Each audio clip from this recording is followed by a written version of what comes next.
Hey everyone, thanks for clicking on this video. If you're here, you've probably seen my last video where I opened up about how I discovered my girlfriend was cheating on me with my best friend. It happened on Valentine's Day, a day that was supposed to be special, but turned out to be one of the worst days of my life. Today, I'll share what happened next, how I processed everything, and where I am now. If you're going through something similar, stick around. You're not alone. Let's get into it. For those who missed the first video, here's a quick recap. I was dating my girlfriend for 3 years. She was someone I trusted completely, someone I thought I'd spend my life with. On Valentine's Day, I planned a romantic evening for us, but things didn't go as planned. I found out she was cheating on me with my best friend, someone I've known for over 2 years. The betrayal cut deep. That day changed everything for me. The next few days felt like a fog. I could barely think straight. My mind kept replaying my best friend's words over and over again. She cheated on you with me on that Valentine's night. It felt like a bad dream, one I couldn't wake up from. I kept asking myself the same questions. How could this happen?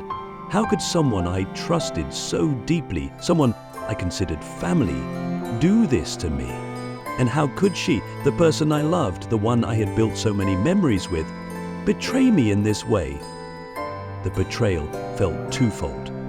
One from the woman I thought I would spend my life with, and the other from my closest friend.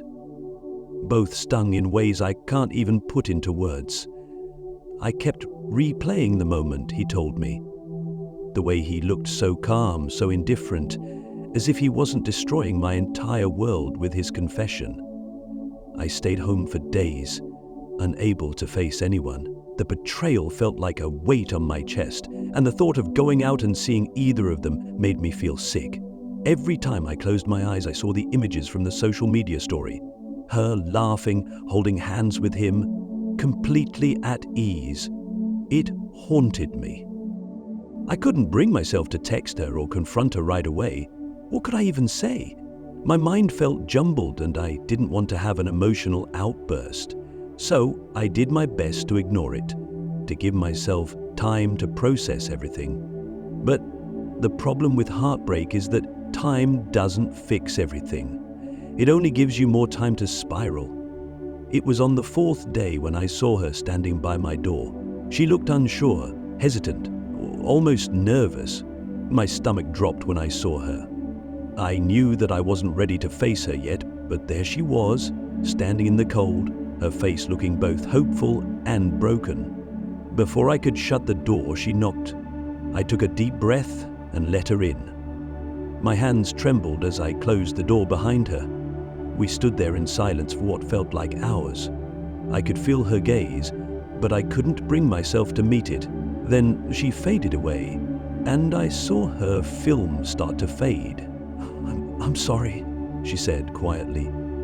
Her voice was shaky, vulnerable. I know I messed up. I didn't mean for any of this to happen. Her words stung more than I'd expected. I could hear the regret in her voice, but I couldn't bring myself to trust her. My voice came out low, cold and sharp. How could you, though? How could you do this to me? I asked, my voice trembling with anger and pain.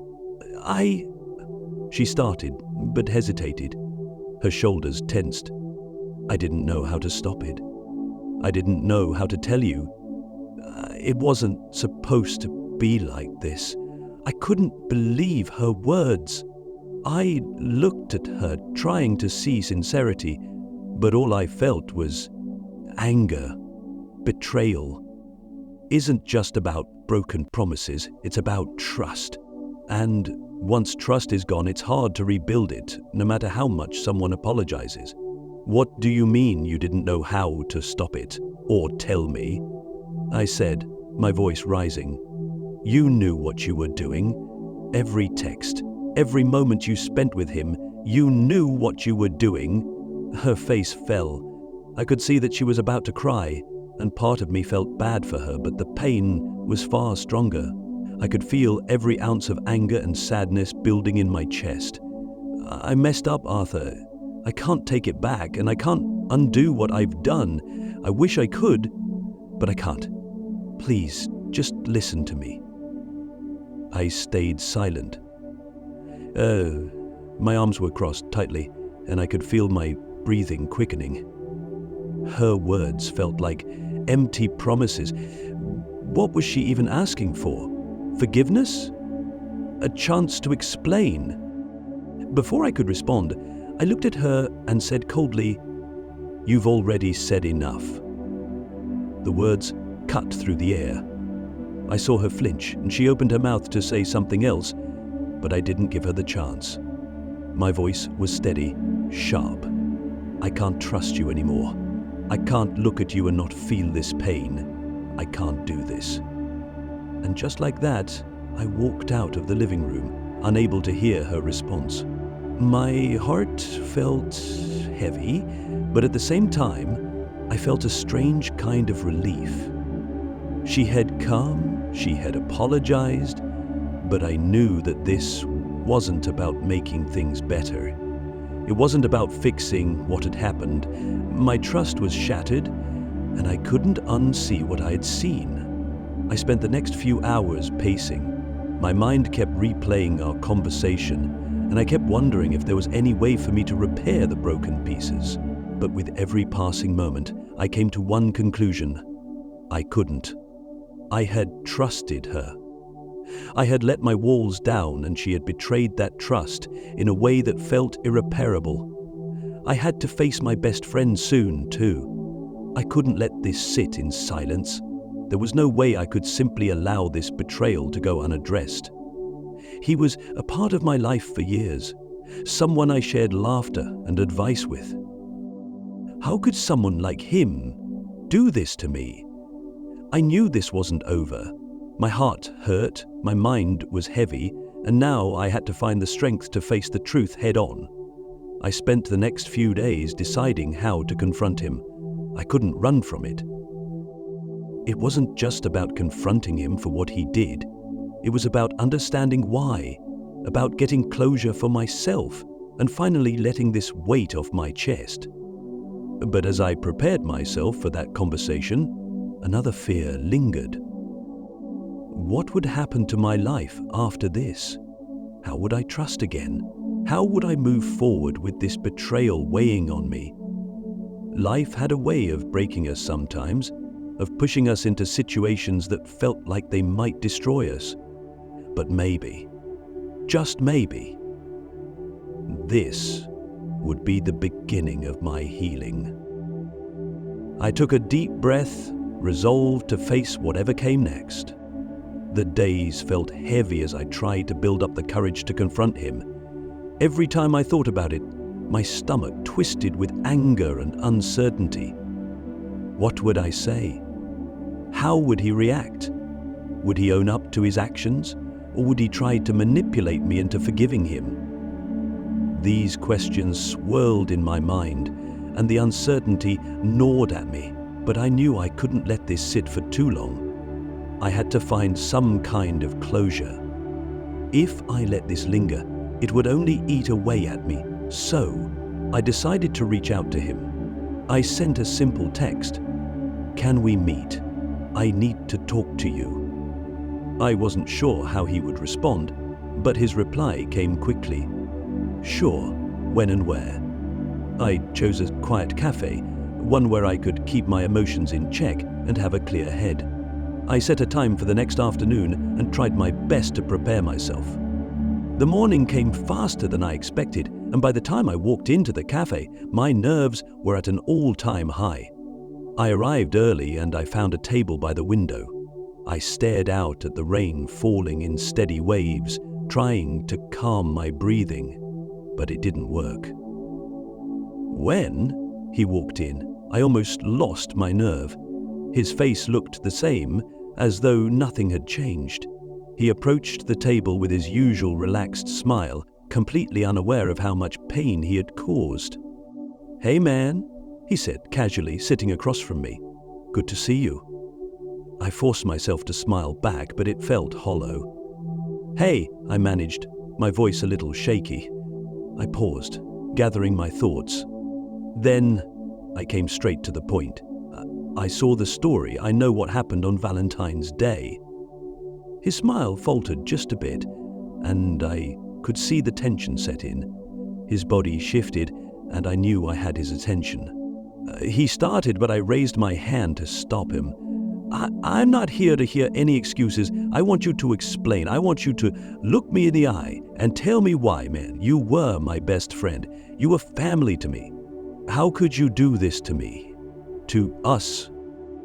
His face turned serious, and I could see the hesitation in his expression.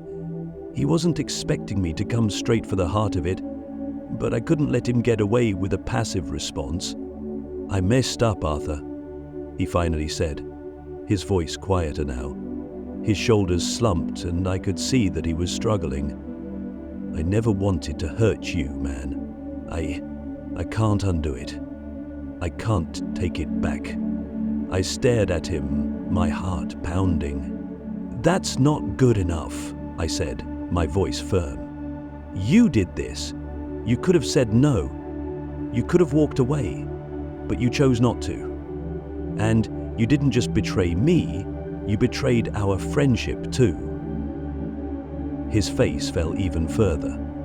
I could see he wasn't trying to defend himself anymore, and part of me wondered if that was worse. His silence felt heavier than his words. "I don't know how you live with yourself, man," I added, shaking my head. "How you look at yourself in the mirror every day, knowing what you've done. You knew how much I trusted you, how much I relied on you." His voice came out hoarse this time. "I don't know, man," he said, looking down at his hands. "I can't give you an answer that will make this better. I can't undo what happened. I was selfish. I was stupid. I can't excuse it, and I can't expect you to forgive me." I let his words sink in. The conversation felt colder now, devoid of reasoning or explanation. And yet I could feel the emotional weight coming from his words. Maybe he was truly sorry, but that didn't change the betrayal. I stayed silent for a few moments, drinking my coffee, letting the emotions swirl within me. I didn't know if he could see how much this hurt me, how deeply his words had dug into my chest. Feelingly, I let out a heavy sigh. "So, what now?" I asked. "Where do we go from here?" His eyes met mine, and this time I could see some shame there. "I don't know, man. I really don't. I wish I could fix this, but I can't. I can only give you the truth and let you decide what happens next." His words felt final, as though this was the end of our connection, as though the friendship we had built over years could never recover. I didn't know if I wanted to recover it anyway. I leaned back in my chair, staring at him, unsure of what to say next. The conversation felt pointless in many ways. But I also knew that I had to face this moment head on. This wasn't just about my feelings. This was about understanding my own strength, about figuring out what I could learn from this. I tried to muster up my composure, but I couldn't find the words. My chest felt tight. I looked out the window at the grey sky.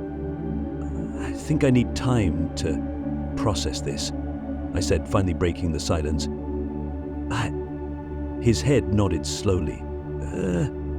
I get that," he said. "I'm sorry, Arthur, truly." We sat there for a while longer, the conversation feeling as though it had come to a natural end. I couldn't bring myself to say anything else. The truth was, I didn't know how I felt. Anger, sadness, betrayal, confusion, they were all swirling inside me, and I wasn't sure if talking to him would ever bring closure. Eventually, I stood up, gathering my things. My heart felt heavy as I looked at him one last time. "I will see you around," I said quietly, and walked out of the cafe. Without waiting for a response, the weight of that conversation lingered with me as I stepped into the cold rain outside. I knew this wasn't over, but I wasn't sure how to move forward. How do you forgive someone when they've taken so much from you? How do you rebuild trust when your world has been torn apart? The journey was far from over. The days following that conversation with my best friend felt both slow and fast, as if time had taken on a new kind of weight. I couldn't stop thinking about our meeting at the cafe, the way his words felt hollow and genuine at the same time. My emotions were a tangled mess: anger, sadness, confusion, and frustration. I didn't know how to untangle them, and I wasn't sure if I ever could after everything. I realized I had two choices.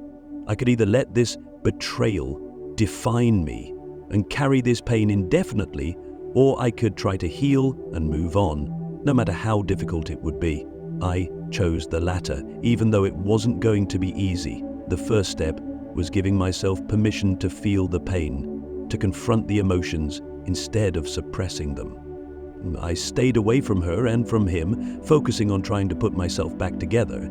I gave myself the time to process everything. I spent my mornings journaling, pouring my thoughts onto paper. Writing became a way to untangle my thoughts, to release some of the pain and frustration that had built up. I started reflecting on the relationship I had with my girlfriend and with my best friend. How could I have missed the signs? How could I have trusted so deeply in people who were capable of such betrayal? But as I wrote and thought more, I began to understand that betrayal wasn't always about my shortcomings or blind spots. Sometimes people make their own choices, regardless of how much trust or love they are given. I began learning the hard lesson that betrayal isn't always a reflection of your own flaws. It's a reflection of the other person's actions, their choices, their own inability to respect the relationships they've built. While I couldn't control what happened to me, I could control how I responded to it. And so, I chose to focus on healing. I surrounded myself with small routines, waking up early to exercise, listening to my favorite music, and spending time with family and friends who reminded me of the people I wanted to become. Healing wasn't a straight path, it was messy. There were days when I would replay the events in my head and feel the sting of pain all over again. But every time that happened, I reminded myself that healing was about being patient with myself, giving myself permission to let go, bit by bit.